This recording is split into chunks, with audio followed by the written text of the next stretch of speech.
Hello and welcome to Questioning Mind. I'm your host Sagarika Sinha, and I'm very excited today to be joined by Shaunak Agarkhedkar, who is an author of spy thrillers. He's written parts 1, 2, and 3 of Let Bhutto Eat Grass and runs a Substack on espionage, which is a topic that's fascinated a lot of us, I'm sure, from since childhood. And I think Shaunak's written about how that fascination's carried him towards writing about it. And he writes amazingly well. And I will link below the links to his books, to his Substack as well. Shaunak, it's a pleasure to have you join us. And namaste and Thank welcome you. to. Thank you. Thank you for inviting me. It's a pleasure to be here. All right. Like I've been discussing, I've read quite a lot of your work, and I want to understand what basically drew you to, in your books, in Let Bhutto Eat Grass, you've written about espionage from the world over. What drew you to this particular battlefield where, you go from the 1971 war and then to tracking A.Q. Khan, the father of Pakistan's nuclear sciences? Right. So I didn't set out to write about this particular story, because I wanted to write about espionage. I started writing about espionage because I wanted to write this story. Uh, it's not really our habit to document our successes or failures in this particular domain. We are notoriously averse to recording stuff, archiving stuff. There's no primary documentation which can be referred to. If you're interested in what the Indian intelligence organizations were up to, what they've achieved, where they failed, unfortunately, where they succeeded. So I figured, okay, there's enough written about the CIA. I mean, more than enough, to be perfectly honest, and ditto for the Mossad and the KGB. So why not write about our people? And this is one particular story which is it's tragic and it's inspiring as well. So I figured I want to tell this story, and that's why I got into writing about espionage. Otherwise, I don't think I would have written an espionage novel. Now that I've written it, I don't think I'll write anything else. So Of course. In your books, you walk the audiences through the symptoms that affect people, the symptoms of PTSD that affect, and it's a very show not tell sort of approach where it's integrated very seamlessly into the actual action.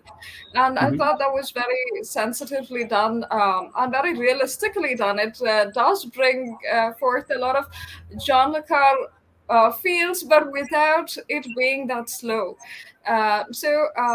Why not write about people? Why not write about our people? But also, you've written about our people in a way that's not typically depicted in more clinical writings and articles that just discuss a particular failure or a particular success. So, like you said, these things aren't very well documented. right. What has been your process of research? Because I'm not sure where the fiction starts and where the truth ends. I know you've written a part towards the end, but Right. it's seems quite real, yeah. So honestly, writing about this entire operation was an exercise in interpolation. There are hints here and there. You can look back and see that Zulfikar Ali Bhutto had a meeting with his scientists in Multan in January 1972. And then he received a letter in 1974 from the Netherlands, blah, blah, blah. I don't want to give the story away, so I won't get into details, but there's a lot of interpolation involved. And there are a couple of books by people in the know who hint at things. So, for example, Cowboys of Raw by P. Raman is an invaluable source, but unfortunately, he only hints at things. He doesn't really go deep into them because he's covering his entire career, right? That's like 35, 40 years of espionage work. and he's very mindful of not letting sensitive details out. So uh, picking some stuff from there, picking some stuff from news reports of that particular era, and trying to interpolate, putting myself in that particular protagonist's shoes, and trying to imagine how I would go about from point A to point B without it sounding ludicrous or completely impossible. I didn't want a James Bond like feel, where Bond is in enemy territory alone and he shoots 200 Russians and gets out of there with just a couple of scratches. That doesn't happen really. So I didn't want to go in that direction. So it's a lot of interpolation. It's a lot of trying to imagine what a normal person would do in that particular situation, and then trying to filter out the absurd stuff. You've also written about how bureaucracy and political interests and domestic interests, all intermingle to create a very tiresome sort of uh, network that is not really able to make the best out of intelligence. Do you see that we are a people that are, subject to that, or do you see that occurring in a lot of countries across the world? Right, of course, it's a very common phenomenon. I mean, if you look at 9/11, after the fact, they were able to piece together the various pieces of evidences that they had. They were able to, go from A to B to C to D and figure out, yes, we knew about these guys. But because there was no one actually paying attention to it at that point of time, they were not able to stop them. So it's not just us; it's the Americans, it's the Russians, it's everyone. Because I mean, think of it: this sheer amount of information that's coming in every day. How much can you analyze? And Yeah. how do you synthesize all the various pieces of information into a picture which actually informs your actions going forward? And even if you get it right 99 times, it's the 100th failure. It's the one failure which always goes against you, right?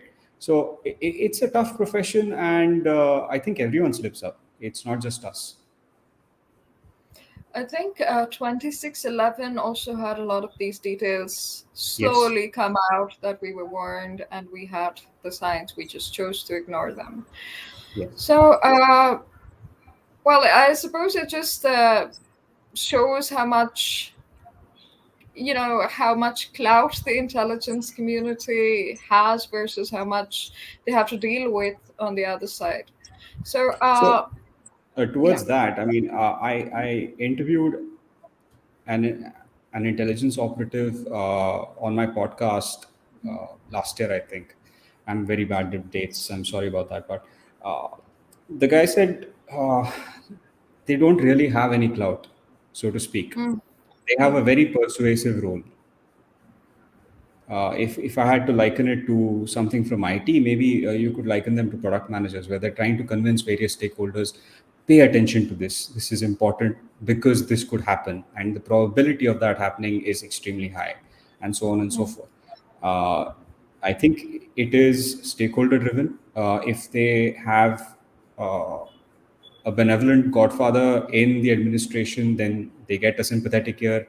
They're likely to, be able to present their analysis better and have some action taken on that. On the other hand, if they get someone who is hostile to them, as has happened at least twice in our history, the history of independent India, where two prime ministers were rather hostile to the intelligence organization, then they're not going to be able to do their job properly. Even if they get the intelligence, they synthesize various bits of information properly, and they present a picture, no actions taken. So I don't think they have clout. I think they have to. I think it's at the higher echelons, it's as much a bureaucratic role as in the IAS or in the IFS. They have to really work the stakeholder networks that they're connected to in order to get what they need. right. Since you mentioned the two governments that were almost hostile to our intelligence, would you like to talk about those and times that So that's impacted sure, our sure. um, So authority? whatever. whatever I'm saying right now is stuff which other people have Sure, sure. documented either in their memoirs or in articles. This is not stuff that I'm making up. At the same time, I don't accept any responsibility for it being completely accurate. I have to make that disclaimer because I don't Sure. think any of those people are alive, but you never know. The first instance was Morarji Desai, who became Mm, prime minister after Indira Gandhi lost the elections post emergency. He had somehow got it into his head that our external intelligence agency, RNAW, were Indira Gandhi's Praetorian Guards, and that they were responsible for a number of excesses during the emergency. Uh, as a consequence of that, he slashed the budget, which resulted in a number of operations being shut down. They were struggling to keep the lights on in many places. And whether it was out of malice or whether it was out of a complete misunderstanding of their role, I really cannot comment on that because I don't think Mr. Desai wrote about it in his memoirs. But the fact remains that really set the organization back and our intelligence effort back by a few years. Uh, K. Shankaran Nair, who was at one point of time the head of the organization, and later, he resigned in protest because of Moraji mm, Desai's behavior. He mentions in his memoirs that while Mr. Desai was rather hostile, Mr. Advani, LK Advani, who was also a part of the government, he called him for a meeting one day. And after Mr. Nair went for the meeting, Mr. Advani says, "What does your organization do? Because my people have told me that you're basically Indira Gandhi's henchman. Is that true?" And Mr. Nair writes that he sat and explained to Mr. Advani the exact role that they perform. At the end of which he said, Mr. Advani said, "Okay, this was an educating experience for me, and I appreciate what you do. So you've clarified the doubts that I had." So we've had people like that as well. It's not always been political leaders who don't understand the value of intelligence or don't understand what intelligence agencies do. Uh, One of the best examples that you can see right now is the current incumbent, Mr. Modi, who is heavily reliant on the intelligence agencies for various activities. In fact, the National Security Advisor is a former spook himself. yes. Yeah. So, I mean, it's a sea change if you compare it to the administration before us, before this.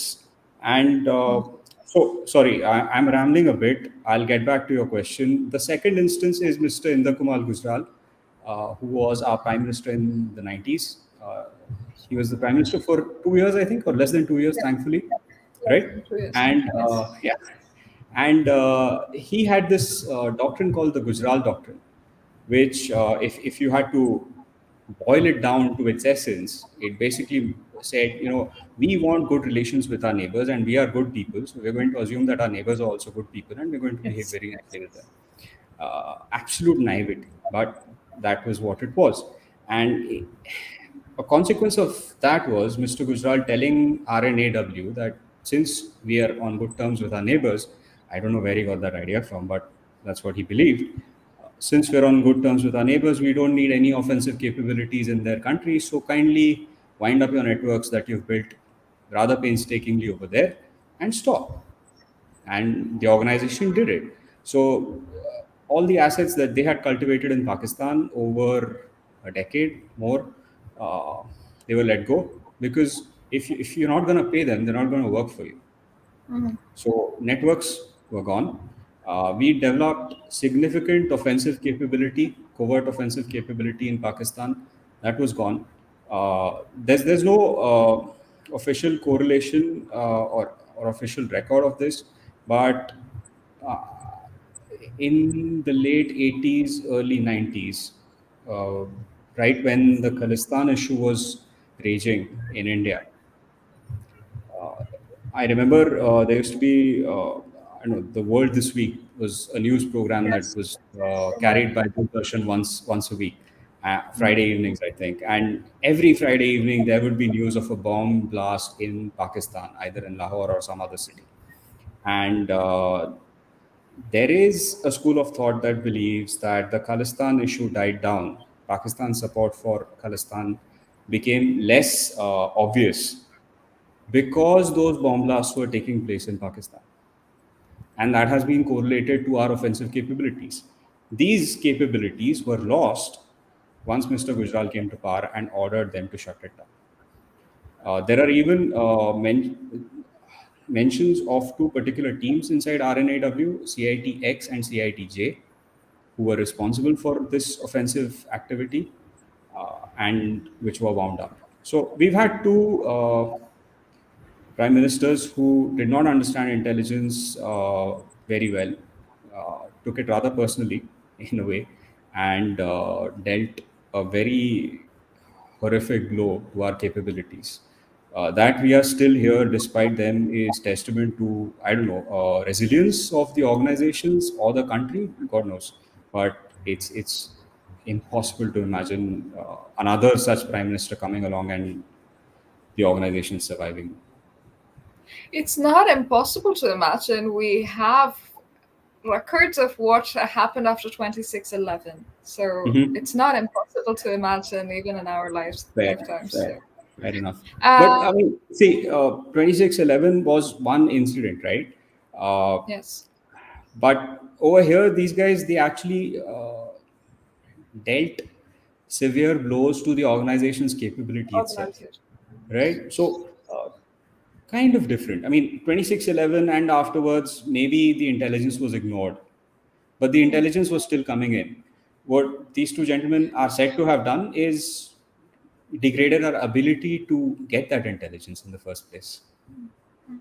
Don't you think so? No, What do you think? I sort of meant that in a way that there was at least political hostility towards the intelligence. Hmm.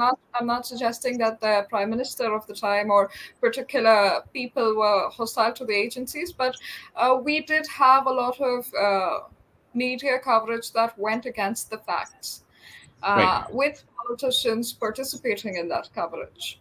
Hmm. So it's a little scary, and honestly, we've lived through those times, and it wasn't just 26/11. Prior to that, and even after Right. that, succeeding that, Right. we've had series of bomb blasts across the nation, and Yes. we again survived through all of that. And I suppose the intelligence was still coming in, and I think it we was. just yeah, so whether we choose to ignore it or whether we choose to underplay the role of the agency itself, we still suffer the consequences. So So the intelligence guy that I interviewed for the podcast, I asked him about it. I asked him what he feels whenever he hears the term intelligence failure, and his answer was rather colorful. He said, "When I hear the words intelligence failure in a journalist's recording, or I read it in a journalist's article, the first thing that comes to mind is the failure of that journalist's intelligence." He was very vehement about that, and I kind of agree because it's standard practice in our media. The first thing that happens whenever an event occurs that's not good for our security is, chalk it up to an intelligence failure. There was no intelligence, that is why this happened. No, it's not that simple, right? I mean, even if you get intelligence, he's not going to tell you this person standing in this place at this point of time, wearing these clothes with a haircut of this kind, will perform such an action. I mean, how are you going to get intelligence like that? But we do get intelligence that was obvious after Balakot. uh, mm, mm, the amount of intelligence we had and the little details that slipped through or were released to the media, that was pretty amazing. NTRO, which is our electronics intelligence organization, was able to figure out how many people were in that particular location based on the number of mobile phones that were pinging the nearby tower. Now that tells us that NTRO has the ability to penetrate Pakistan's mobile networks mm, mm, in mm. addition to other things. So it's pretty amazing the kind of capabilities these guys have. but it's not never going to be foolproof, right? Right now, we are expected to. I think India, especially, has this standard, probably due to the. We'll come to that later, but probably due to our rather hostile information distribution systems that we've encouraged and cultivated over some time. We are held to a standard that is impossible. It's not better, it's not good, it's merely impossible. So, Right. I suppose that plays into things at a point. Now, we'll move on to somewhat a global stage. And you've written a lot about the incidents that you found interesting and the Mossad team that rescued, the Ethiopian Jews. And uh, these are relatively more famous cases. So Yes. tell us a little bit more about interesting incidents that we probably anybody interested in the genre knows very little about. All right. What Okay. you found interesting? Right. So if you go back to the Second World War, Mhm. just a little bit after it broke out, there was this Spanish guy, Juan Well, Puyol Garcia, who did not like the Germans at all. Rather, he was absolutely an anti-fascist. He did not like the Nazi regime one little bit. He had fought in the Spanish Civil War on the Republican side, if I'm not mistaken, and he decided he wanted to do something.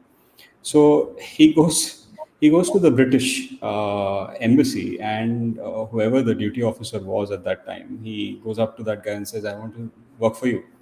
I'm willing to be a spy for you guys."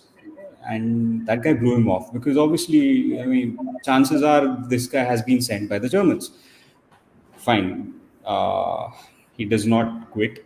He then keeps trying. He goes to the Americans. The Americans also kind of blow him off at that time, and completely understandable. So this guy decides, all right, fine, these guys won't have me, I'll go to the Germans. So he went to the Abwehr's intelligence unit, the German army's intelligence unit, and he says, I am a businessman. I have intimate dealings with customers in England. I keep visiting that place, and I'll be your spy. You pay me, and I'll get you intelligence that you need.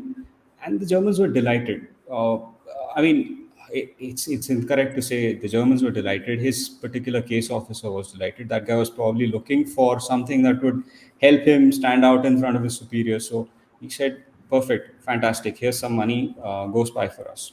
And one Poyol starts spying for them. He writes detailed reports about life in England and about what they're planning to do, what he's overheard, etc., etc. There are minor mistakes in his reports, but the Germans don't really notice them or they don't mind. And this continues for some time. I think it continued for 3 or 4 years. And then he says, "Look, I'll do one better. I'll build a network for you in England. Give me some money, and I'll go and set up a network over there." And they're delighted. They let him do that. So he travels to England from Lisbon, and over a period of time, he sets up a network of 25 agents reporting to him. And he keeps sending reports to the Germans. As it becomes obvious that the Germans are losing the war and the Allies are going to invade continental Europe, this guy keeps sending reports that the invasion will happen in Calais, not in Normandy. And the Germans believe him, as a consequence of which they hold back a certain portion of their reserves. They don't commit it, and the landings happen and they happened in Normandy, not in Calais. And the few days that they held those reserves back enabled the Allies to establish a beachhead in Normandy, and that is why they could succeed. Turns out this gentleman was writing fiction. He was just making it up. He would go to the library in Lisbon, he would read books about England, he would read magazines, and then he would just write reports based on what he had learned from those books, uh, and give them to the German army, the Abwehr, and they bought it hook, line, and sinker. when he went to England, he actually went there. So before going to England, he once again went to the Americans, and this time someone listened to him. They passed him on to the Brits, who first thought he was lying when he said he was an hardware agent and he had fed them these reports. But then they realized what they were looking at, the enormous value of this guy, and they took him to England. They set him up over there in a safe house somewhere out on the outskirts of London. I've mentioned it in my article. I forget the details right now. And they fed him things to give to the Germans. How brilliant is this? The guy helped the Allies, win a war just using his creative writing skills. Absolutely brilliant. Yes. I think he was also awarded medals from both sides, the Allies Yes. and the Germans. Yes, the Germans were delighted with his reports, and they gave him money, they gave him honors, they gave him everything. And after the war, the British government gave him the Order of Merit, I think, one of their decorations for outstanding services to the cause. Right, right. Uh, you have written about this, and I will link that article in the description box below as well. It's a very, very interesting case. Do you? I'm just going to bring this up because it's become famous over the last few years, at least in terms of whispering. Uh, Okay. about the Mitrokian archives that Mhm. were supposed to have been used even in Italy to prosecute politicians of the time, and it Right. mentions a lot of espionage within India. So, have you found any stories there that are interesting and worth discussing? Absolutely. But if I speak about that openly, I'm worried that I'll either have a political party's Ah, yes. karyakartas standing outside my home tomorrow, or I'll get dragged to court for something. So let me not get into details, but there is mention of suitcases full of cash being provided by the Russian embassy to a certain politician for party activities, and that's just the beginning. The Russians had penetrated practically every echelon of our society at that point of time, in the 70s and the early 80s. Uh, Media, especially, was beholden to them. Politicians, yes. Bureaucracy, also. I haven't come across anything about their penetration of the armed forces. Uh, no explicit mentions, but if they penetrated the bureaucracy, there's no reason to believe they were completely unsuccessful in penetrating the armed forces. Education was another mention, I think. Sorry? Education and ministries. Yes, yes, absolutely. Uh, I mean, the Soviet effort was rather holistic, right? You had the KGB guys running multiple things. Hmm. Uh, they would be here as not just here, everywhere around the world as cultural attaches, and they would run cultural programs. They'd give scholarships. Uh, they'd give subsidies for particular lines of research, setting up courses, stuff like that. And there was always an ulterior motive behind it. None of it was benevolent. So there's absolutely no doubt that India as a society was thoroughly penetrated in the 70s and 80s by the KGB. Uh, the United States did try their level best. I don't think they succeeded to that extent until the fall of the Soviet Union, as well as the balance of payments crisis forced us to liberalize. And from that point of time, I think the roles switched, and the US kind of took up the same mantle. They do the same things.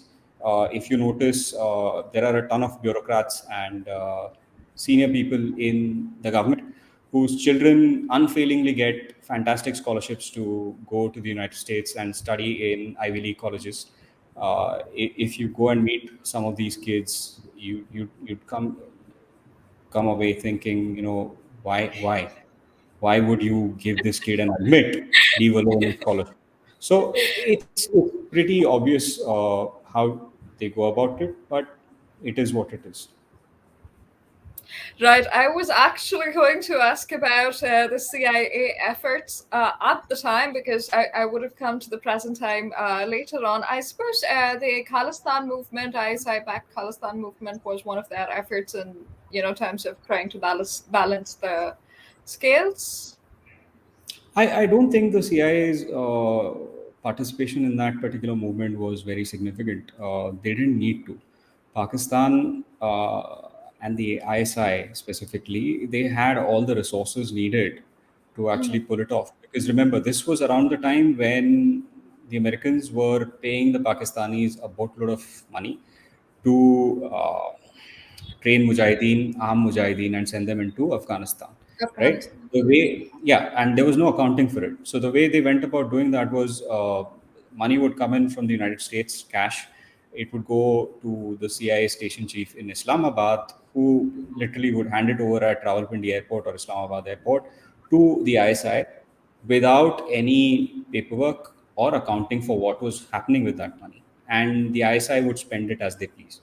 Now, they definitely did use some of it, I would say a small portion of it in Afghanistan, and they used a larger portion of it in, in building their own capabilities.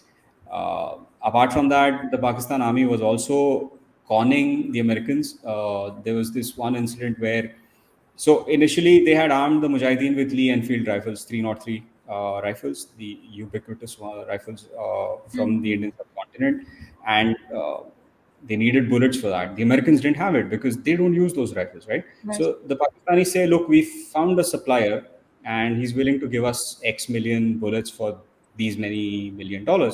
And the Americans say, "Oh, go ahead, we'll give you the money, go and deal with these guys." So what happens is those X million bullets, they are loaded into crates from an ammunition depot inside Pakistan near Rawalpindi. It starts with W. I again bad with details off the top of my head, but those crates are loaded. They go to Karachi where they're loaded onto a ship. That ship sails out to sea for one day, comes back. The same crates are unloaded. They're taken to Rawalpindi and they're presented as 303 bullets that the Pakistanis have purchased on behalf of the Americans. Unfortunately, someone screwed up because those bullets were marked with POF, Pakistan Ordnance Factory, and so they had to take each bullet and file off the POF because they did not want the Russians to realize that they were actually doing this. This is the extent to which they scammed the Americans to make a buck here and a buck there. Right. That is very interesting. I have you written about this? I know you've written by the Panjshir Protocol, but I haven't really No, come I across haven't written about this particular incident, it. That's but very it's interesting. fairly well documented. Nice. Uh, Now, in the last, over the years since you've been speaking with people and doing your own research, how do you see the field having changed, or has it changed as much as one would think? In terms of capability, certainly technology, information warfare, drones, Yeah. etc., cyber attacks, but also, the way the intelligence does things at this time, the kind of analytics it requires, what has changed in the field overall across the world? So, different countries have managed to transform their intelligence organizations to different extents.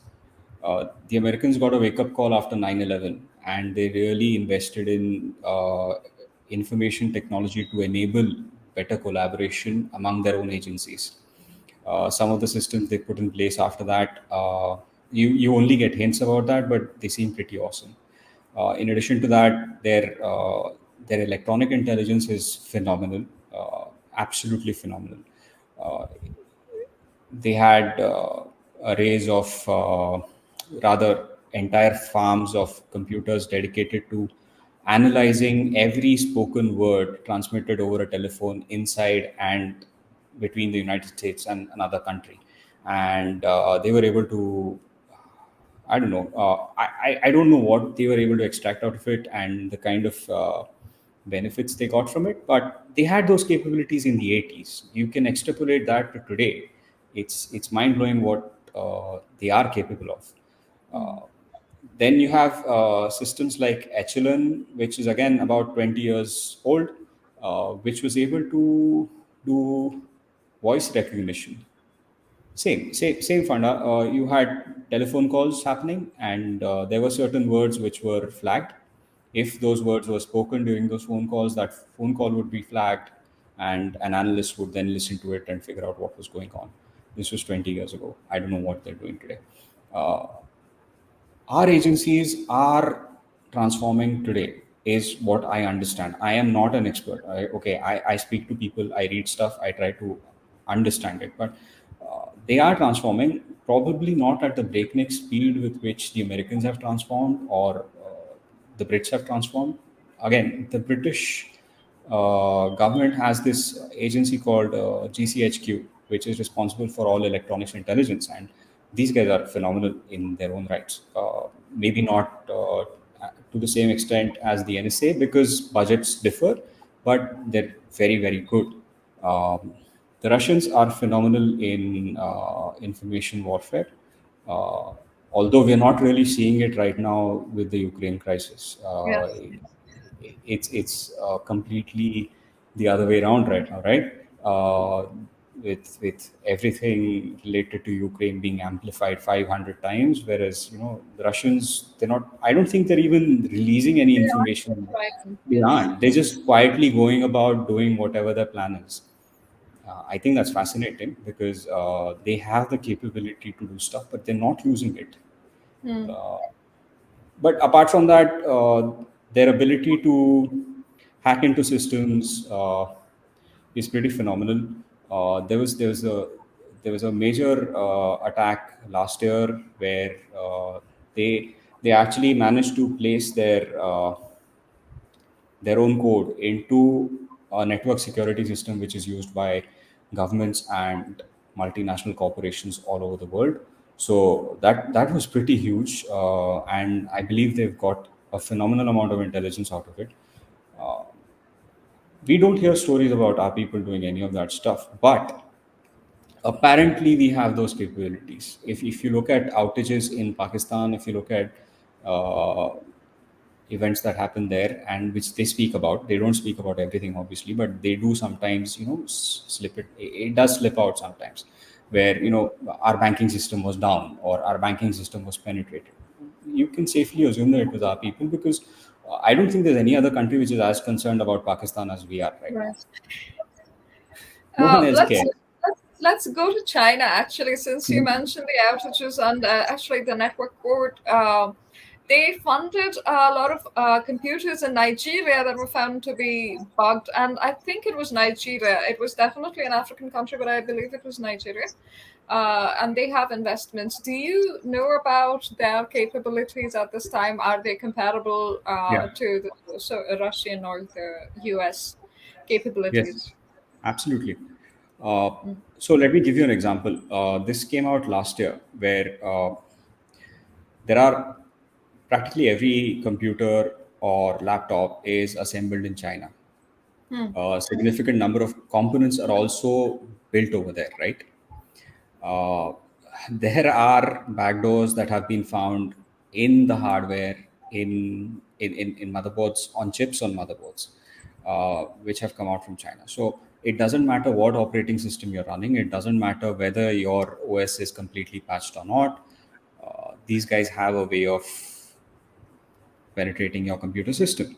The way they pulled that off was by getting a Taiwanese company to share details with them. And I don't know, I don't get half the stuff that happened over there, but they have those capabilities. They've got hardware backdoors, which, honestly speaking, how are you going to defend against that? Your antivirus or firewall cannot do that.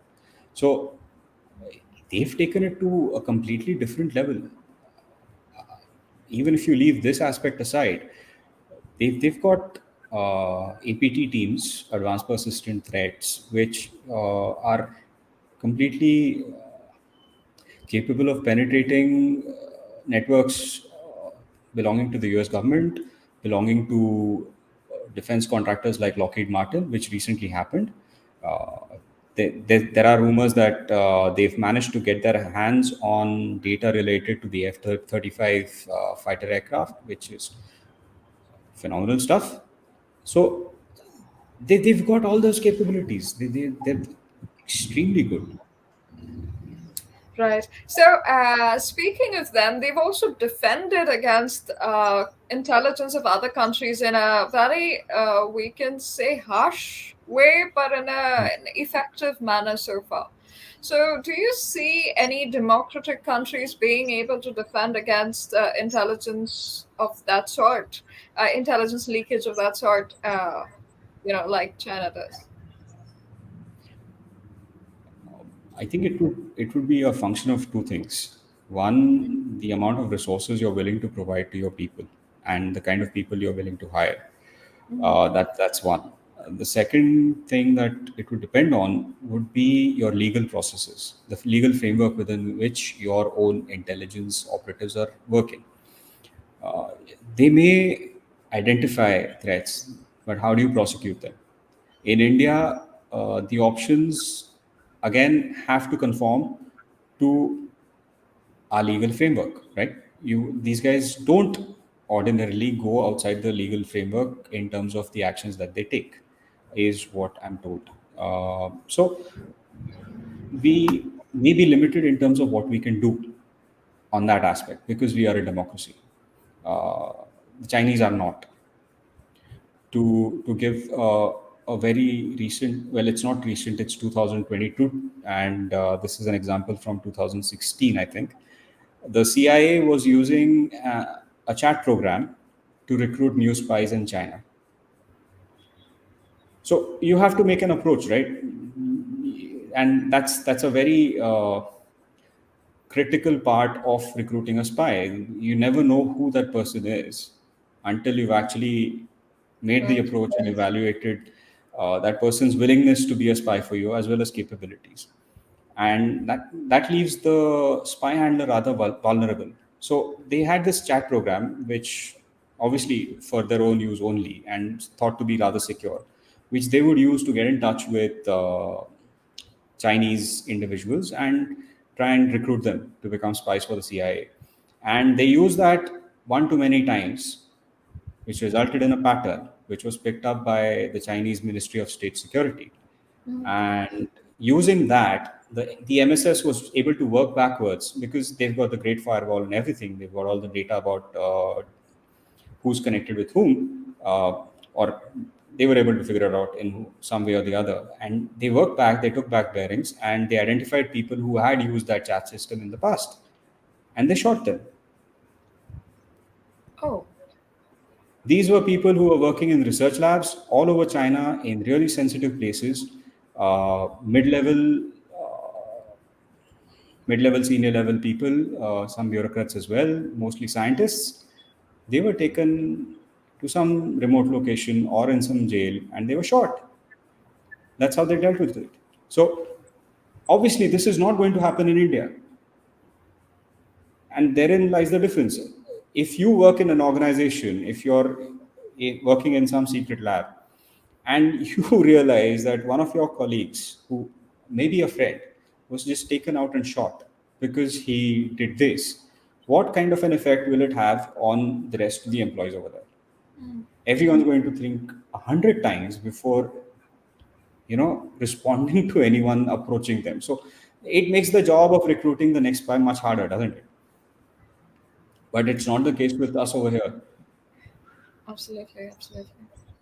Well, that's not likely to be the kind of defense we employ, and probably let's thank goodness for that a little bit. Although, I mean, we've seen somebody very high up in the, I think, uh, National Intelligence Agency being arrested, or was that ED, Yeah, yeah. former?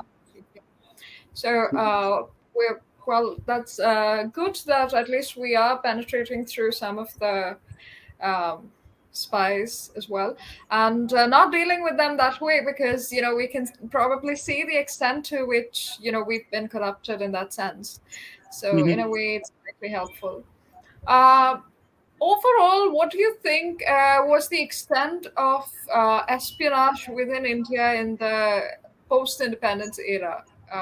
How do you, how did it affect us as a country? Our security measures, our international standings. What do you see happened and how much of it was through espionage? Okay. So there is this one particular rumor about the imposition of the emergency.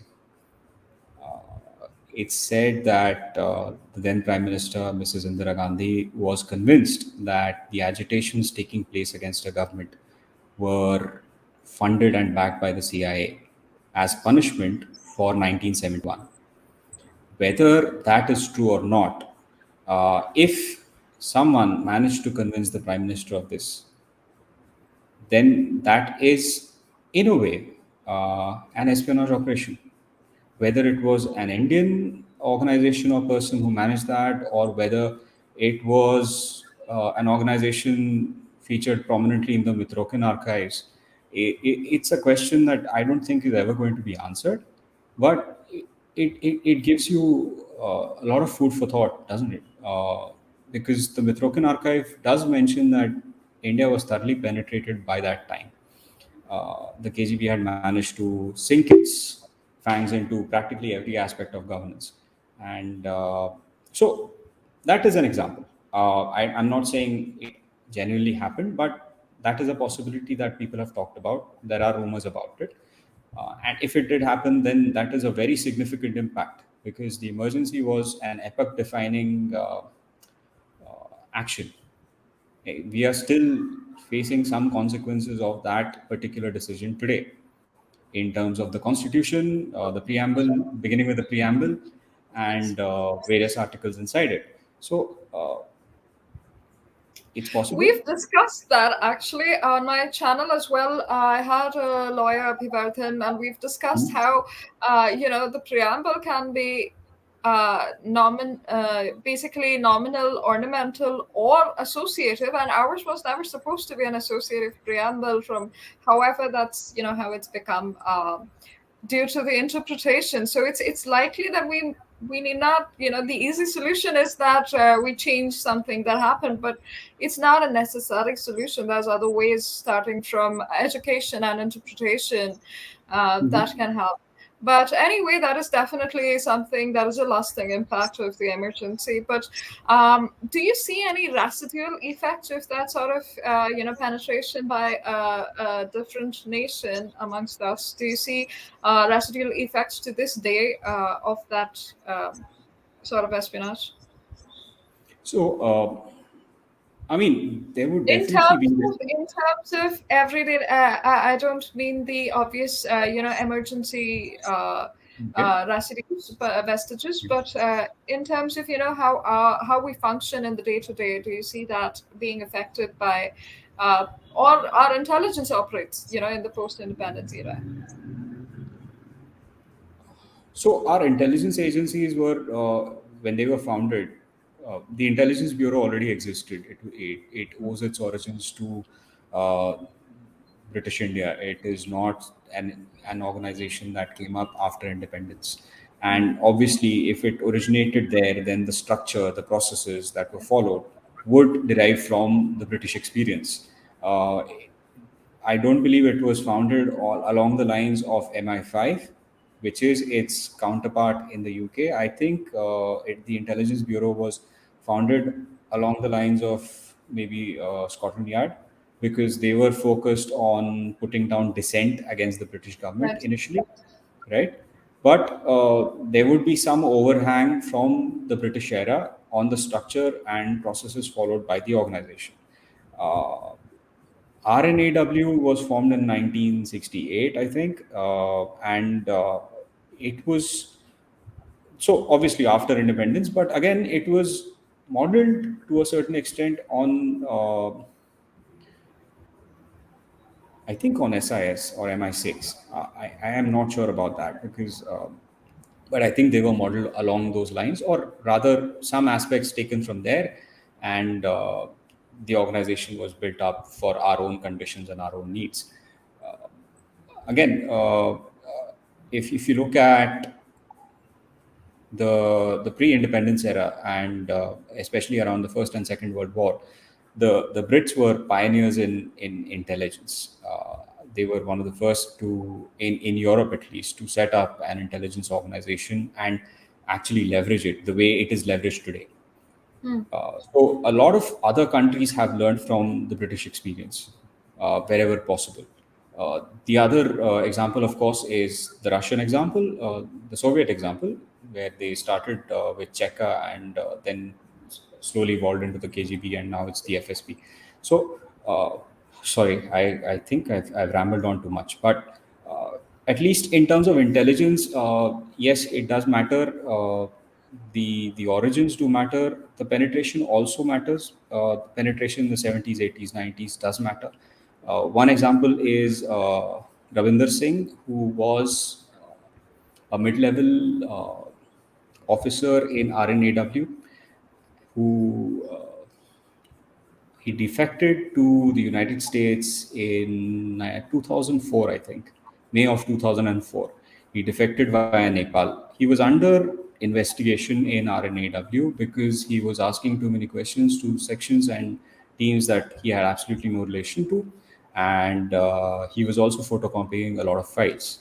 But he was able to escape via Nepal with the services of an employee of the US embassy over there, David Vakala.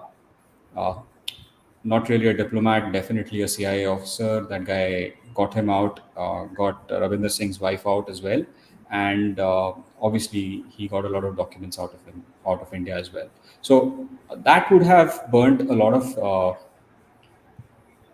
operatives, a lot of officers who were working abroad, depending on what files he stole, and it would have had a significant impact on the way intelligence was collected, at least for the next few years.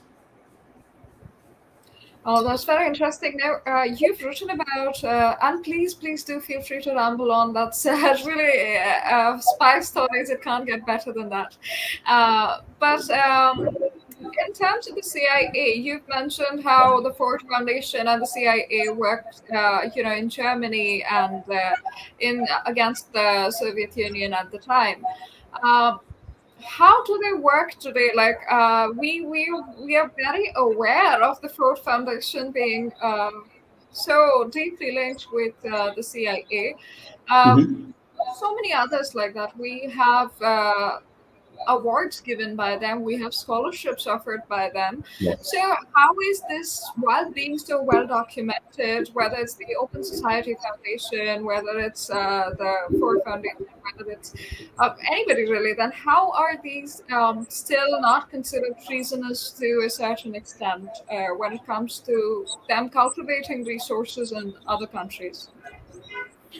The simple answer is because we're a liberal democracy. If you look at slightly more authoritarian regimes, they don't tolerate any of this nonsense. They don't tolerate NGOs from other countries. They barely tolerate their own.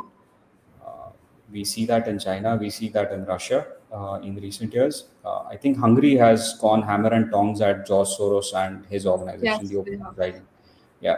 So there Considering are that ways. actually it's his homeland in a way.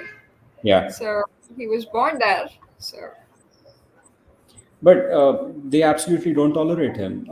They circumscribe what NGOs are allowed to do, and they're very zealous in preventing anything else. On the other hand, we're the complete opposite. Any NGO, maybe not today, but till 5 years ago or 7 years ago, to be precise, any NGO could set up shop, get funding from abroad, and do whatever the hell they wanted, and they actually did. I spent some time working with people who do CSR work, corporate mm, social responsibility, and the amount of nonsense that goes on in that industry, it's phenomenal.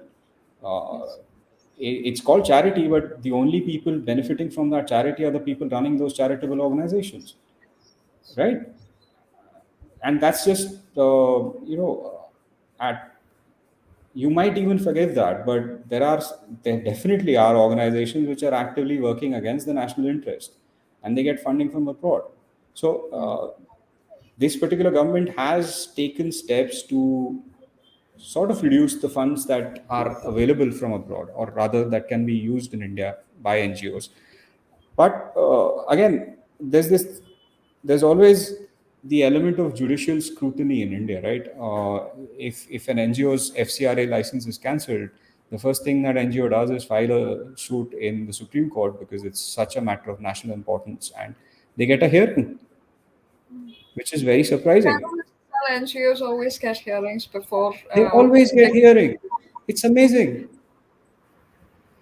I mean, Uh, if you had to file a petition in the Supreme Court, would you get a hearing? Would I get a hearing? Well, No, they probably have not the for you. resources to do so as well. They have the resources already to do so.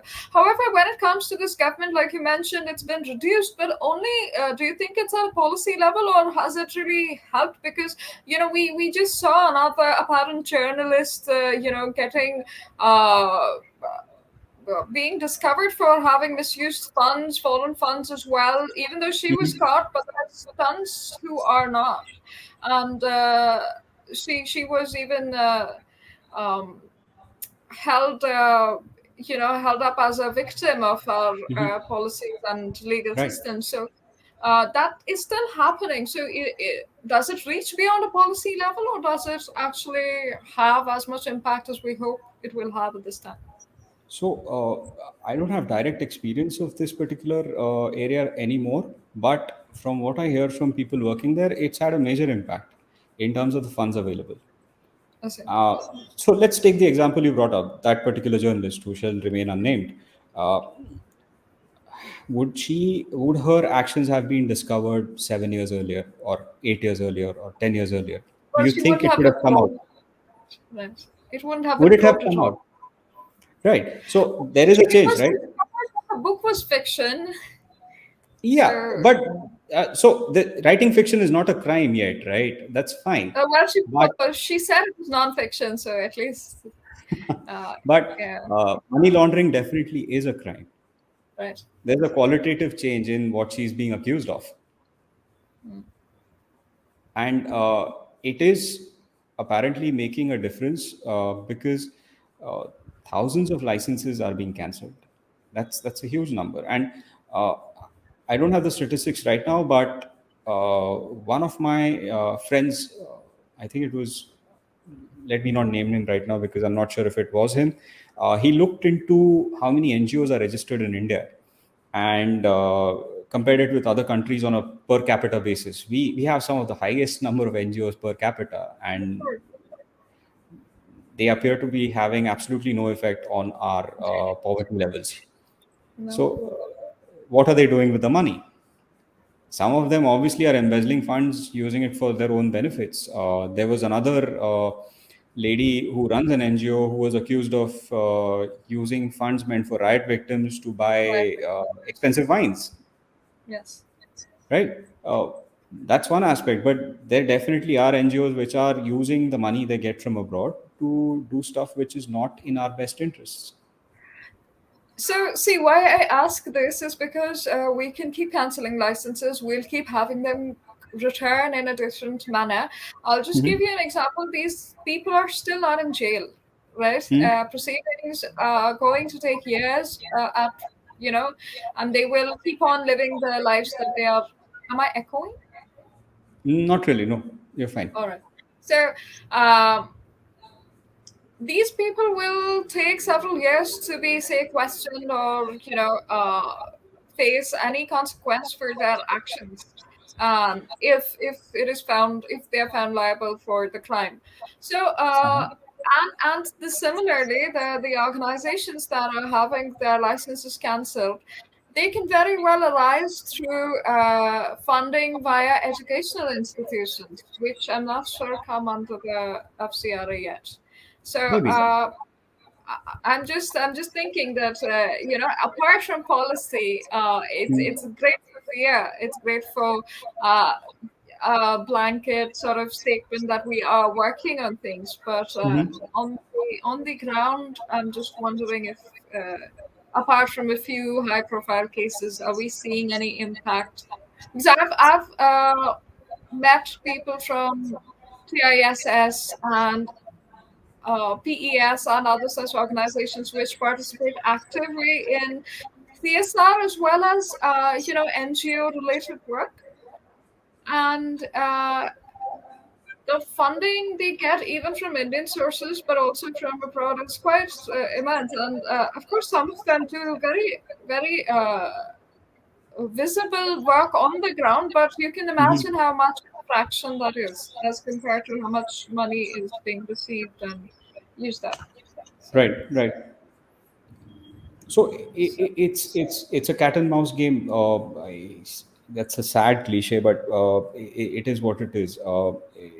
You catch these people, or you try and stop the way in which they're actually going about getting money from abroad, and they're going to find another way, and then you have to identify that way, and you have to stop that, and then they'll find another way, and so on and so forth. Because end of the day, we are a liberal democracy. We have a very strong judiciary, and as a consequence of that, these people get away with a lot of things which they would not get away with in a Russia or a China or a Hungary.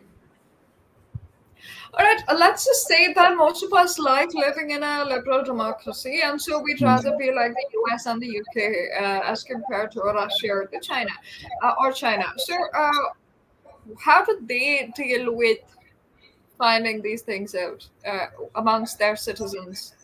Incidentally, the UK is rather brutal when it comes to organizations that go against its national interest. Even though it is it's not, it's a constitutional monarchy, it's a liberal country, but uh, ask the IRA, ask the PIRA rather, and you'll find out that these people can be absolutely brutal. So it's two sets of rules, right? One set of rules for me and another for thee. You have to behave like the perfect liberal democracy. You cannot take certain actions, because if you do, then we'll shout about it and we'll pressurize you and we'll try to shame you, which is happening even today. But we are So going to do those things. don't you think that is a consequence of the kind of intelligence that they've embedded within the country itself? I'm not sure that it would occur if our country was free of that sort of, uh, leverage that they have right now with people from India, whether they are citizens there or whether they're Indian citizens in the Western apparently liberal democracies, or whether it's the institutions that they fund over here. Without those, do you think that they will have that sort of leverage? We can, of course, call out racism and the expectation that it'll always, be there. I'm not sure it would be that loud and amplified without those tools that they have available right now. True. uh, so I'm not entirely certain. I know I have the answer for that. I haven't thought about it from that perspective, what we should do to prevent this. And I don't think I have the tools to come up with an answer, honestly. But having said that, if you look at certain pieces of legislation that are being utilized very frequently today, uh, the very piece of legislation which has resulted in that journalist being indicted, or Right. FIRs being filed against her, the Prevention of Money Laundering Act. It's a brilliant piece of legislation. Why do you think the Enforcement Directorate is having greater success than the CBI? Because that act enables them to straight away go and attach properties that are believed to have been the result of money laundering, right? Hmm. So the attachment happens first, and then prosecution can take years. It obviously does, but again, prosecution happens in PMLA courts, which are separate from the clogged up criminal justice system. So maybe that is one way of weeding these things out, weeding these people who are utilizing money, laundering money, and using it for aims and purposes which are counterproductive for the state. And if the state decides to mess with your life, the state has n number of ways of doing that. It's just a question of will. It's a question of intent. All right. So why I think that the information systems, the penetration into the country via information. Also, I'd like to discuss drugs, but just to complete, and not how drugs are used within the espionage community, because we've seen a lot of drops, drone drops coming in from Pakistan with Yeah, yeah. drugs as well. So that aside, in terms of information, as we saw in the current crisis in Ukraine versus the Russian invasion, so to speak. Yeah. So we're seeing that thousands of people are gathering within Russia, and Hmm. were it to get violent, like say the Black Lives Matter riots that occurred in the US, Yeah. um, there are people in thousands in Russia marching. Now, obviously, we can't say that, okay, it was a matter of intelligence and not plain humanity here, but Hmm. because we're not sure. I mean, I certainly wouldn't know if the CIA had the capability or the will to do that. Yeah. But in terms of the information in India, we've seen that riots can be sparked up at literally a moment's notice. I mean, today I Yes. can say that Hyundai, did wrong by our nation, so let's just break all of the cars that bear the Hyundai logo, and we'd have a riot on the streets. Hmm. So, Yeah. in terms of the information delivery systems, we seem to still be compromised, which is why I think that, which is why I'm asking these questions about how important espionage is in terms of when it's war. Are we able to going to battle both fronts, internal and external? Not even China and Pakistan at this time, but are we going to be able to do that? So let's take the example of the Shaheen Bagh protests because they're some of the most recent. And if you've been following the bail hearings that have been happening in Delhi courts Yes. concerning that particular protest, Lobbyit came out with a lot of details on a Yes. particular Twitter thread, right? They had WhatsApp chats and everything. One of the things that caught my eye was the fact that some of the people mentioned in the charge sheet, those are obviously pseudonyms. I I mean, see. it was completely obvious that these three names or these four names are pseudonyms. They're not real people, which tells us that the authorities had people on the inside while these protests were being planned. Now, if they were able to get people on the inside while the protests were planned, they had an intelligence on exactly what was going to happen, right? So, information technology has its place definitely, and it was very valuable for the organizers of the protests to coordinate stuff, but that did not make them immune to penetration. In fact, it would be the opposite. Because if you believe all the hype that is going on in Indian media about our government's ability to penetrate people's mobile phones, then the intelligence community has a direct line into whatever is going on in your life, in which Mm. case the government knows. So I don't think the penetration of information systems is necessarily going to help elements who are interested in organizing protests or riots. Let's not go to protests because protests can be legitimate. Sure. Let's talk about riots specifically. They may help them organize them to an extent, but every transaction on an information system leaves a trail, and it can be tracked. So if these people are using information systems for organizing riots, then they're basically leaving proof behind, is my perspective. And the authorities don't seem to have any problem in figuring out what is going on before or after the fact. So there's a lack of political will in curbing it. Yes, because law and order is a state subject, and it entirely depends on the disposition in power in that particular state at that time. Whether prosecutions will happen, the extent to which they will happen, it's entirely a political problem, right? Right. All right.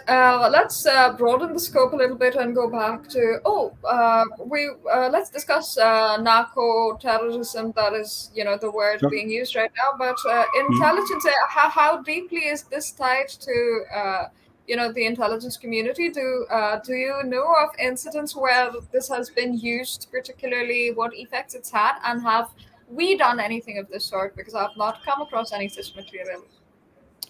So there are many rumors about the CIA and narcotics. There's a very strong rumor, and by strong I don't mean it's very credible necessarily. but that a lot of people believe it, that crack cocaine was invented by the CIA and introduced into black communities in the United States in order to drive its own agenda. Let me not That's get not into for what that AIDS might have been. as well, though. That's not for Sorry, AIDS as well, though, right? I couldn't hear you clearly. AIDS, the virus, another retrovirus. Yeah, that's also a rumor, that they spread it deliberately. But the crack cocaine part is a little bit more More believable than the virus part, right? Uh, but even if you leave that aside, let's leave the CIA aside. The ISI derives a significant chunk of its operating budget from narco terrorism. Uh, Opium that is grown in Afghanistan has to be processed and dispatched to its markets in Europe. Afghanistan doesn't have a port. Where does it go from?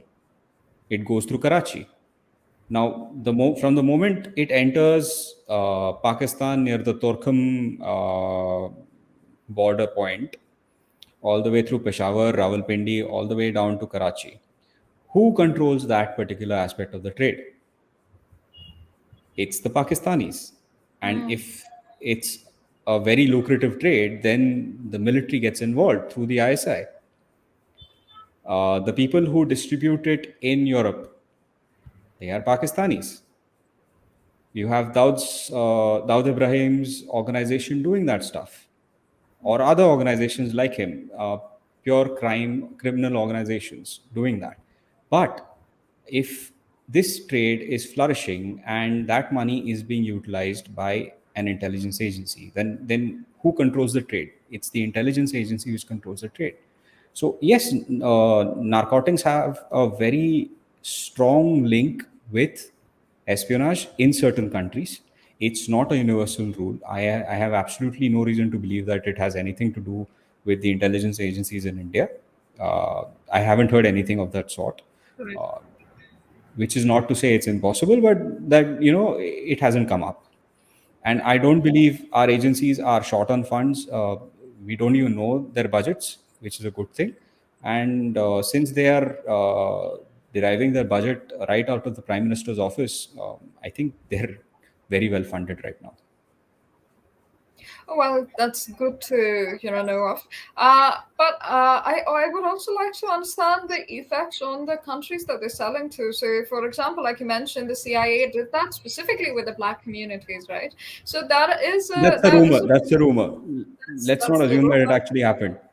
So like you said, it would make them malleable to their agenda. Say, would that be through cultivating dealers and the monetary aspect, or would that just make a population a society breakdown, or what was its intended consequence? And do you see something like that that is used through not just a national security measure but via intelligence communities to effect to have a certain effect on a population that of a hostile nation?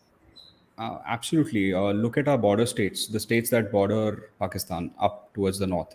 Um, Drug abuse is a very significant problem over there. You've even had Bollywood wake up to that reality, and they made a movie about it, Urta Punjab.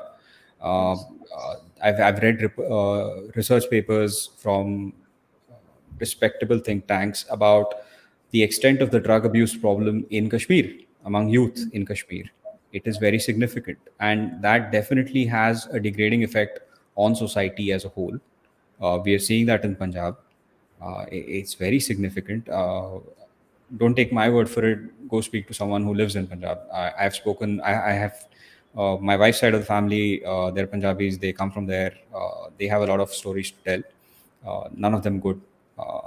And it is a weapon which can be utilized, right? The Pakistanis are using it. Why are they sending drones with drugs across the border if it is not for this particular purpose?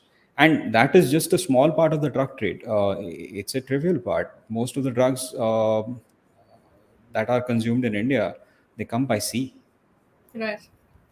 right? So they are achieving their objectives. A, they get money, which helps them fund terrorism as well as other actions against our country. And B, they are degrading society in a way, or rather, uh, a section of society. because this is the drugs they're sending across. I mean, there are people who will say we should decriminalize it, but they are not sending marijuana across. No, they're not. It's not ganja, right?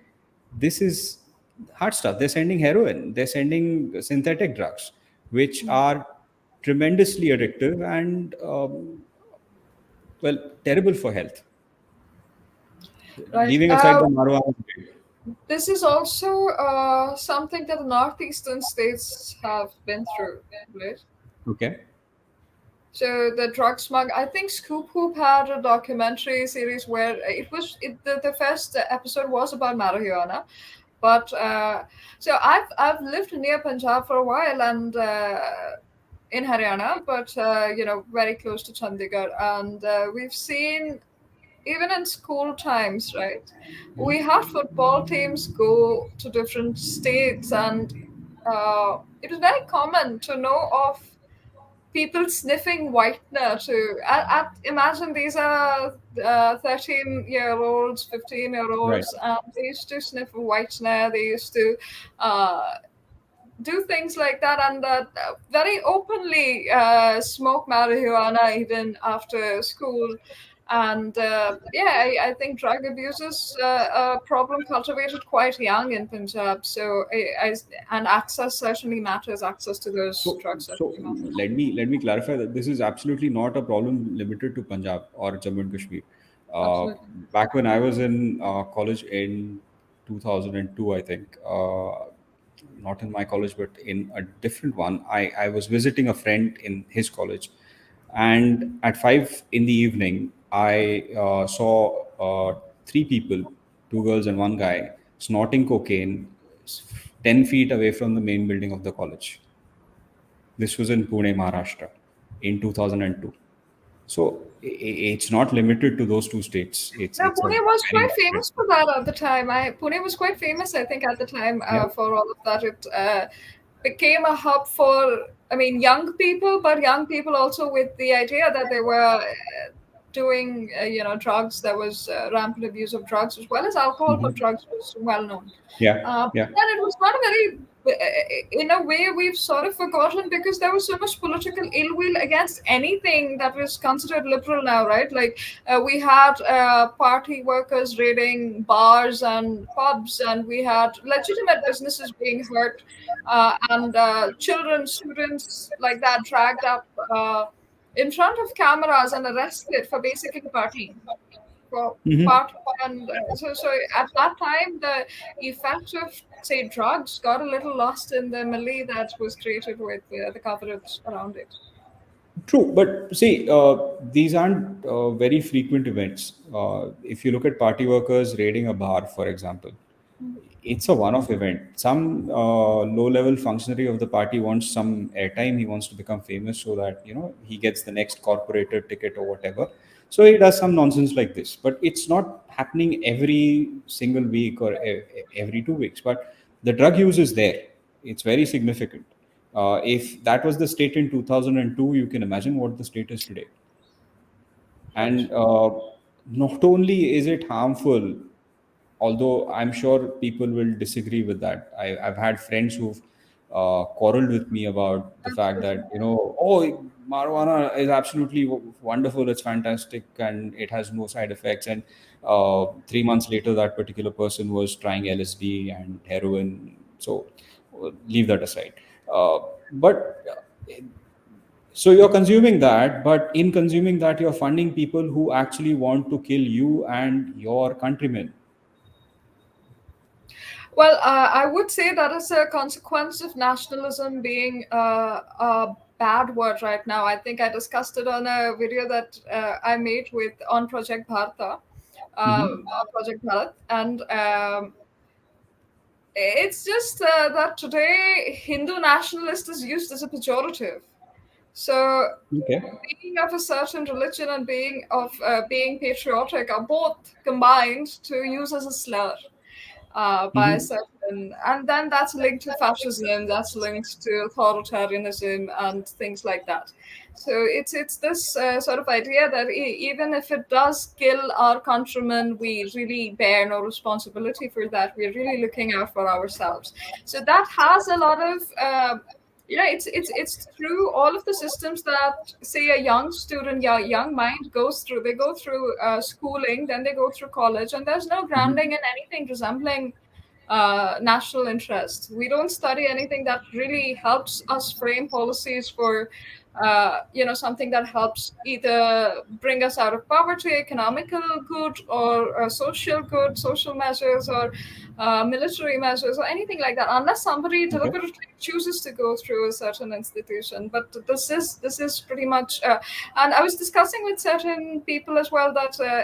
In a few years ago, it would have been culturally more um, it would have been considered different. It would have been considered badly to actually be partaking of drugs or partaking of alcohol normally.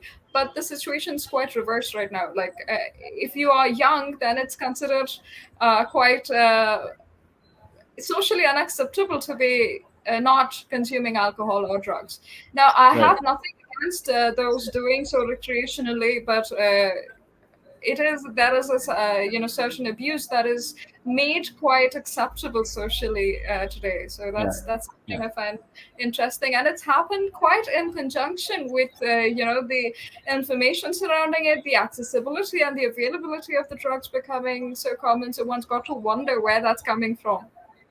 No, I mean, I don't think the availability of drugs has was a problem earlier because I see. purely from looking at the people I studied with way back in the early 2000s, 1 in 4 people had consumed or rather done drugs in one way or the other on more than one occasion. So, and this was based on a random series of questions I asked people, or at least observation, you could say it. It was very common, and I, I, I think it was the only difference was it was not done openly, Yes. or they took greater efforts to hide it, whereas now maybe acceptability has gone up a little because obviously there is a movement in the United States to decriminalize marijuana consumption, etc., etc. It's happened in Europe, it's happened in a number of states in the US, and there is a section of our population who thinks Yes. anything that happens in those countries is good and should be replicated over here. So maybe it's just Actually, that that the that is inhibitions are no the longer there. population aiming at decriminalization right now. I'm not sure if you followed this, but this is actually the more non-left aligned people who are Mhm. rooting for decriminalization of marijuana only, since it is part of our culture in a sense. So, and we Okay. lose a lot of money by through because this is not necessarily smuggled from uh, external nations. It's Right. not. It's internal Right. to us as well. So, we tend to lose a lot of money. So maybe that is So why. But let's leave marijuana aside.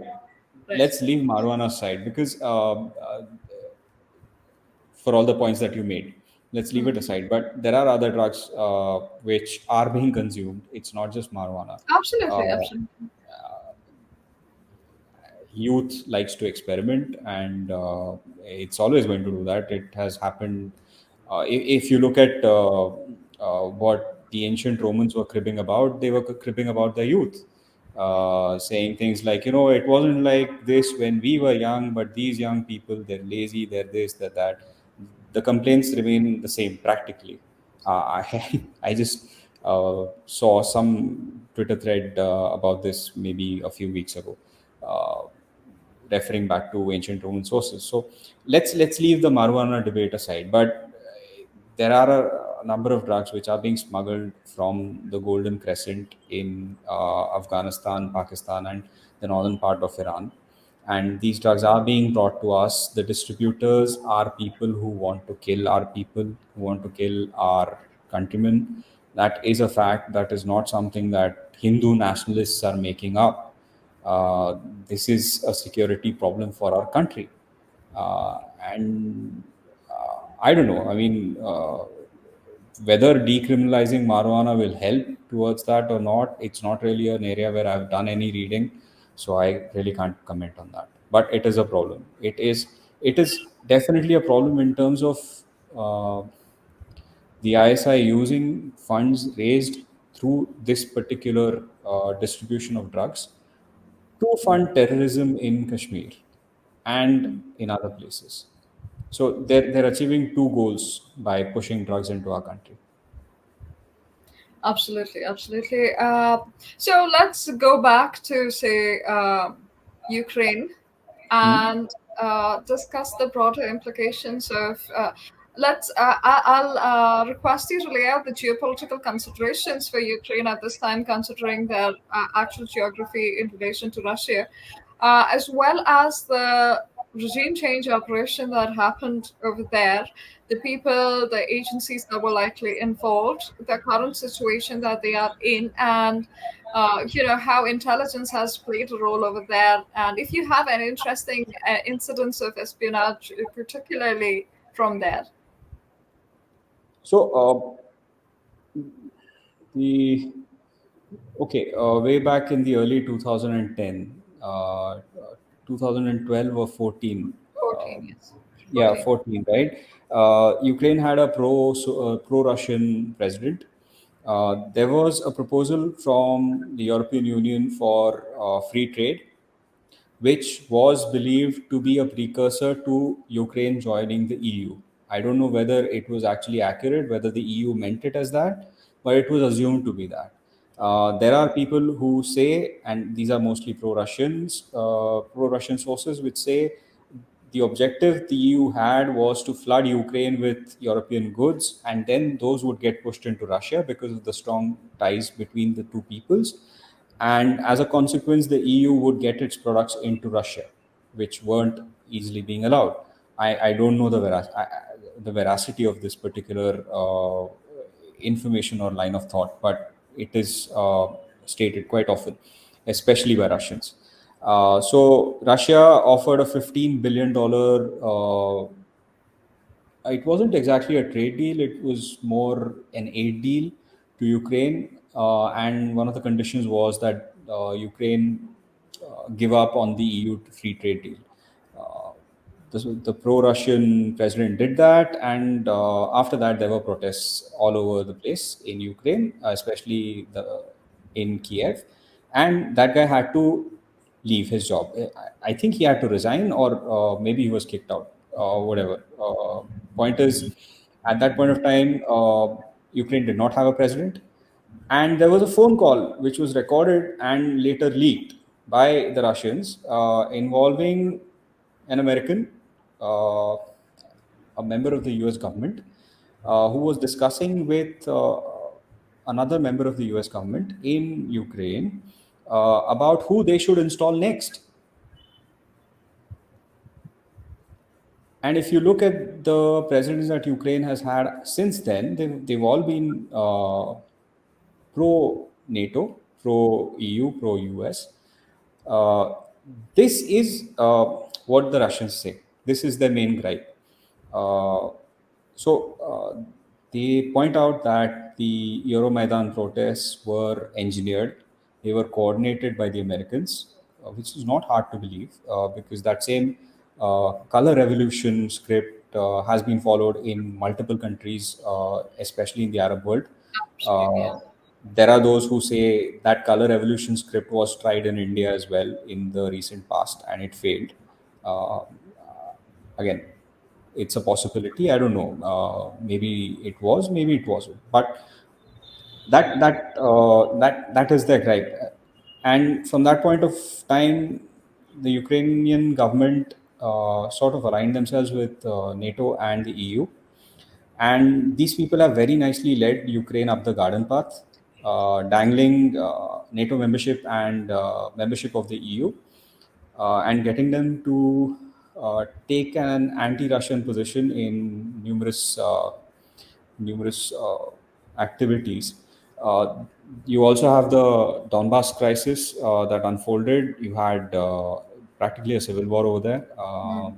There are complaints of human rights violations and genocide on the Russian side, on Ukrainians, Yes. especially neo-Nazi organizations like the Azov Battalion, which is now a paramilitary organization affiliated with the Ukrainian army, or maybe they are a part of the Ukrainian army today.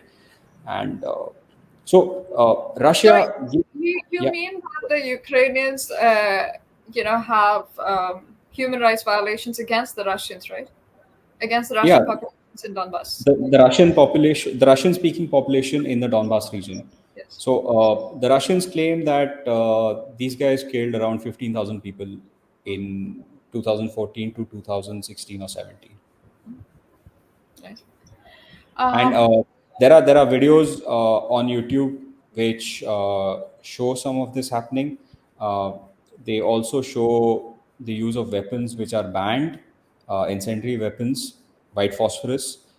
There are very explicit videos of white phosphorus being used in the Donbass region by Ukrainian forces.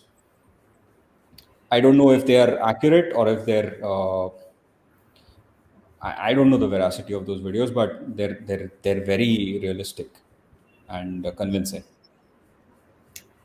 and I think the Open Society Foundation was also supposed to be involved in the sort of information that was coming out at that time during the coup in Ukraine in Hmm. 2014.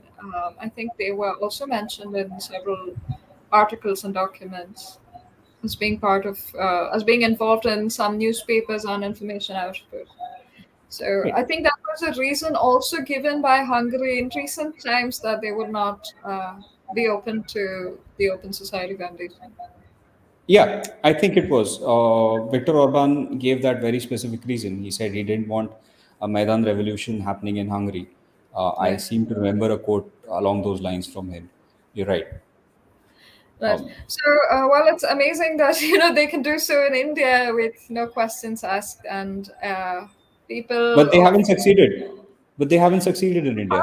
so far, well, we have very prominent people associated with the foundation. We have daughters of former prime ministers who are Hmm. working with them. We have Right. several organizations that openly receive. So it's not just Soros's foundation. There's also the Omidyar Yeah. Foundation that is collaborated with the OSF at several points. So we can just say so far they haven't yet succeeded, See, but we still see the protests Ford coming. Foundation, sorry, the Ford Foundation, George Soros Open Society, the Omidyar Foundation. These are very high-profile names. These are very Yes, prominent names, and which is why we know them. But it is not necessary that the funding will only come from them.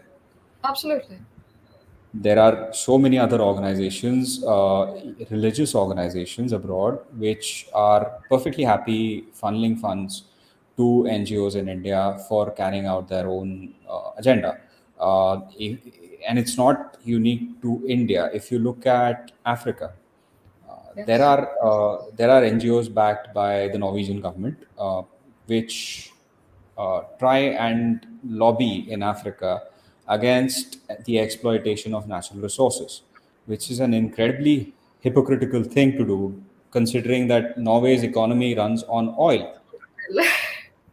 They may take pride in the fact that they have the highest per capita number of Teslas in the world, and that most of the electricity comes from it's hydroelectricity. Wonderful. What about the millions of barrels of oil that you export all over the world? Your sovereign wealth fund is a consequence of exporting oil. It's a consequence of exploiting natural resources. Now you're spending that same money to try and prevent African countries from exploiting their natural resources. It's incredibly hypocritical. It's evil. It's downright evil because those countries desperately need to exploit their resources to improve their standard of living. It's a global phenomenon, and this term that has come into use, I don't know, I mean, it might be an old term. I have come to know of it very recently, the global south. It Yes. seems more and more like there is a global north and a global south, right? And the global north is spending a lot of money to convince the global south to stay the way they are. There's no need So to improve basically, your quality of what life. sort of I think it's a renaming of the third world nations as Mhm. opposed to the first world nations. I don't Yeah. remember any second world nations being mentioned, but I think the global south and the global north increasingly, because it's supposed to do with geopolitics. Of Mhm. it's not mentioned as economics at this time, but it's quite obvious that that is where uh, you know it stops. It's just a third world connotation, and we call it Right. global south because it sounds better now. Right. I mean, countries which have exploited coal for a couple of centuries, uh, they've completely exploited their own coal reserves or oil reserves. They got access to cheap energy, which allowed rapid economic development and permits them a very high standard of living today, are turning around and lecturing countries like ours or countries that are poorer than ours that no, don't use excess energy. There's no need to do that. Don't use coal, don't use oil, because these are bad things. All right, fine. But then how are these countries supposed to develop without cheap energy? Oh well, nuclear plants were also banned for us in Yeah, Kudankulam. We have yeah. That that we have next to go we along with the protest. we can blame Greenpeace for that. Their absolutely boneheaded decision in the 1970s and early 80s to oppose nuclear power. That has resulted in very few nuclear power plants being built since that point of time. I think there's not a single nuclear plant in the United States that was built after the 1970s, and it's horrific because if you look at France, which gets 70+% of its energy from nuclear power, their per capita emissions are among the lowest in the developing world. In the developed world, sorry, their per capita emissions are a fraction of Germany's, despite Wow. all the wind power and the solar power that Germany likes to tom. So, Right. and we've been lectured to avoid nuclear power. There was a nuclear apartheid at play. We were left out of it because we happened to detonate a nuclear device a few years too late. And there's another conspiracy theory around that with related to Dr. Homi Bhabha's death Yes. Yes. in that air crash on Mont Blanc. Apparently, Vikram Sarabhai's accident was also mentioned, not in the same archives, but there are rumors around a lot of scientists involved with. I think it was 11 scientists that were mentioned as suddenly, having a natural death and Yeah, working in unnatural the deaths. nuclear. Yes, but Dr. Bhaba's death was a huge blow because he had spent the previous decade lobbying the government to basically go ahead and build nuclear weapons. He was absolutely phenomenal in that. He had given public speeches to try and build a kind of consensus in the nation to build nuclear weapons, pointing out that it would not be as expensive as maintaining a huge conventional army. He tried everything. He tried the economic approach. He tried the national security approach. The man was phenomenal, and his death. I, I I have no expertise in this. Let me preface what I'm about to say with this. I am not a nuclear scientist. I am not a nuclear engineer. But if you look at the momentum that was there before Dr. Bhaba's death, and you look at the decade after that, well, not exactly a decade, but the few years after that, that momentum was lost. In 1965, Dr. Bhabha said that if the government decided, they could detonate a nuclear device within 18 months. And I have no reason to believe he was wrong. The man knew his business, right? But it took us until 1974 to actually do it because he died in 1966.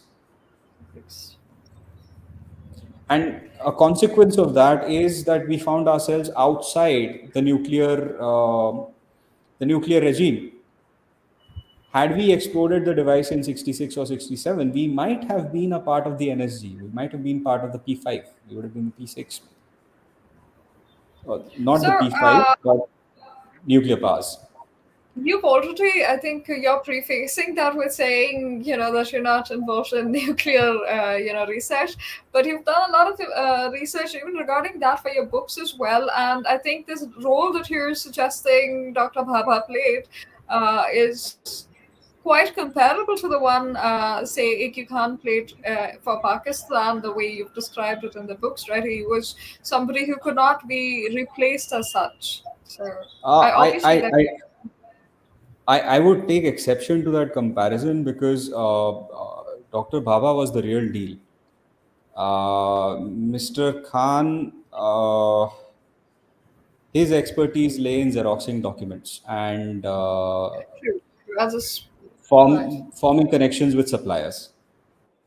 right. His expertise did not lay in the science or the engineering aspect. Maybe to an extent in the engineering, but his role in Pakistan's nuclear weapons program appears to be rather highly exaggerated. I see. So it's So more as a spy than as a scientist. yeah, but I mean, if you look back at the security measures taken by the Dutch authorities in the Mhm. 1970s, which I've touched upon in the first and second books, Right.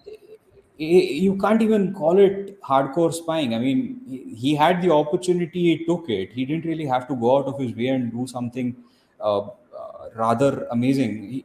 The guy didn't I even see. have the discipline that generally successful spies have. Right. There were so many opportunities where he slipped up and the Dutch should have picked him up, which again leads to the conspiracy theory that there was someone, and this was a statement made by the Dutch Prime Minister in 2005, maybe in Dutch Parliament, stating that we had evidence against Khan, but we were told not to proceed with it. Now, who's going to tell the Dutch intelligence agency and the Dutch government to not prosecute someone? You can very well imagine who it is. Absolutely. So there is a very strong conspiracy theory around that. No, I take back the comparison, but I meant in terms of replaceability, so to speak.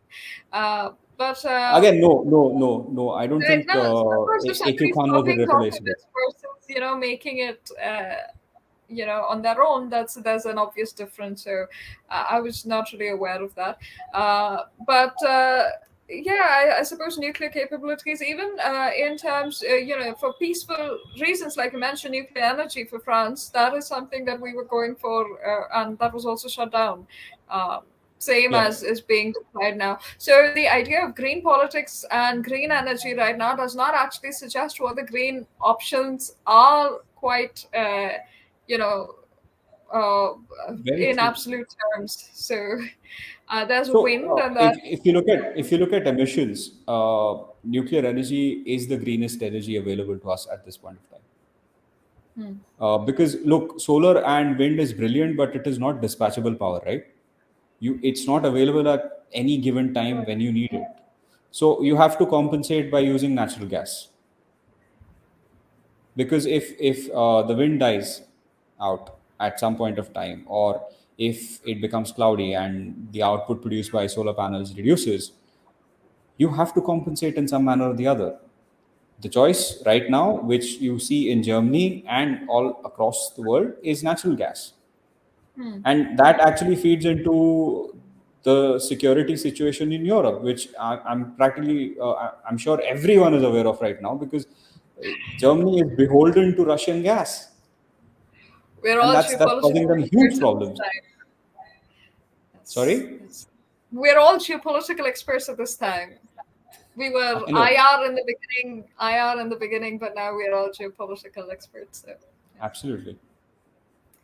So, well, it is quite fascinating to see, how intelligence, espionage, and everything, ties into everything that is to Mhm. do with national security. And I would really love to keep this conversation continuing, and I hope to have you back on the channel soon as well, and discuss some of your recent articles on Substack as well, some of the incidents that you mentioned, because there are a lot of incidents related to Indian intelligence that maybe Right. you can shed some light about that you've discussed when it comes to Afghanistan, when it comes to the disappearance of a certain Pakistani colonel, and incidents like that. It's quite fascinating, the stories that happen in that very shadowy world. So thank you so much for joining us on this channel today, Shaunak, and I really look forward to welcoming you again. Thank you for inviting me. I had a blast, and I would love to be back sometime. Absolutely. See you soon. Thank you. Thank you. Bye bye.